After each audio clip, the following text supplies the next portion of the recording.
Hello दोस्तों, कैसे हो आप सभी। आज हम पढ़ना स्टार्ट करते हैं हिंदी व्याकरण। सबसे पहले हम हिंदी व्याकरण के बारे में बेसिक परिचय देखेंगे, फिर कंटिन्यू हम एक एक क्लास रोजाना पढ़ेंगे। सबसे पहले हम चर्चा करते हैं कि हिंदी शब्द किस भाषा का है। तो हमें इसके बारे में पता चलता है कि हिंदी शब्द मूलतः फारसी भाषा का है। किस भाषा का है? फारसी भाषा का है। आगे देखते हैं अपन। हिंदी बहुरूपीय परिवार की भाषा है। कौन से परिवार की भाषा है? बहुरूपीय परिवार की भाषा है। फिर आगे देखते हैं अपन कि हिंदी की लिपि देवनागरी है। ये इम्पोर्टेंट है और आया हुआ भी है एग्जाम में कि हिंदी की लिपि क्या है। तो ये याद रखना है, हिंदी की लिपि देवनागरी है। अब एक शब्द निकल कर आता है कि लिपि कहते किसको है आखिरकार। तो किसी भाषा को लिखने का ढंग लिपि कहलाता है, यानी किसी भी भाषा को जिस लेखन चिन्हों में लिखा जाता है उसी लिपि कहा जाता है।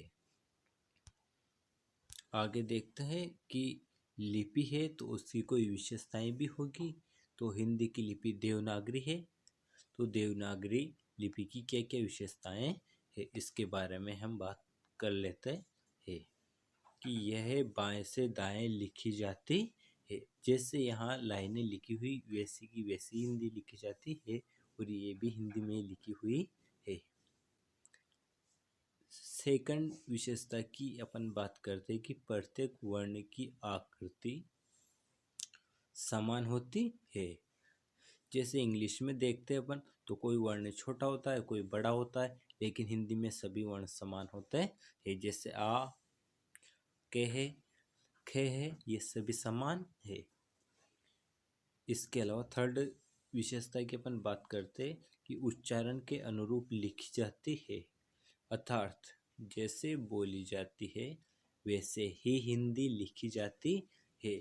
जैसे इंग्लिश में बट बोलते हैं, फिर पुट बोलते हैं, वो यहाँ नियम नहीं लगता। ये जैसी बोली जाती वैसे ही लिखी जाती है।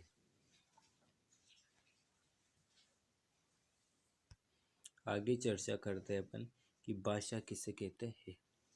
इसकी परिभाषा के बारे में बात करते हैं कि परस्पर विचार विनिमय के माध्यम को भाषा कहते हैं। किसका माध्यम? विचार विनिमय का माध्यम।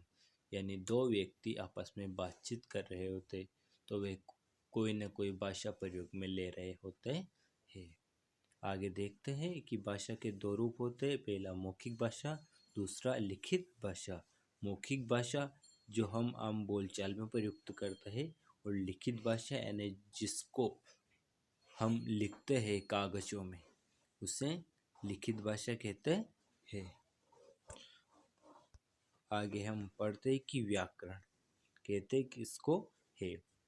तो व्याकरण की परिभाषा के बारे में हम चर्चा करते हैं कि व्याकरण भाषा को शुद्ध रूप से बोलना, लिखना एवं पढ़ना सिखाने की विद्या व्याकरण कहलाती है। यानी व्याकरण का मुख्य रूप से कार्य ही यही होता है कि भाषा को शुद्ध रूप से बोलना सीखे, उसके साथ साथ लिखना एवं पढ़ना सीखे, यही व्याकरण है।